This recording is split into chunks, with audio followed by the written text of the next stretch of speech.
மாணவர்கள் எப்போதும் உணர்வோடும் விழிப்புடனும் இருப்பதாக நடிகர் சூர்யா தெரிவித்தார். சென்னை சோழிங்கநல்லூரை அடுத்த தாம்பூரில் இயங்கி வரும் அக்னி டெக்னாலஜி கல்லூரியில் நடைபெற்ற மாநில அளவிலான அறிவியல் திறன் போட்டிகளை நடிகர் சூர்யா கலந்து கொண்டு பார்வையிட்டார். பின்னர் சிறந்த படைப்புகளை வடிவமைத்த மாணவர்களுக்கு பதக்கம் மற்றும் பரிசுகள் வழங்கி உரையாற்றினார். தொடர்ந்து செய்தியாளர்களிடம் பேசிய சூர்யா, ஜல்லிக்கட்டுக்காக மாணவர்கள் நடத்திய போராட்டம் உணர்வோடு இருக்கிறார்கள் என்பதற்கு எடுத்துக்காட்டு என்றும், எப்போதும் மாணவர்கள் விழிப்புடன் இருப்பதாகவும், நிச்சயமாக வரலாற்று சாதனையை அறவழியில் மாணவர்கள் நிகழ்த்தியுள்ளதாகவும் தெரிவித்தார்.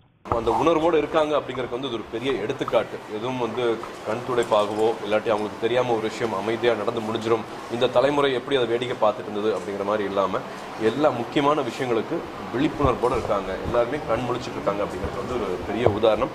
நிச்சயமாக அவங்க ஒரு பெரிய ஒரு ஹிஸ்ட்ரி அவங்க நிச்சயமாக செஞ்சு கொடுத்துருக்காங்க.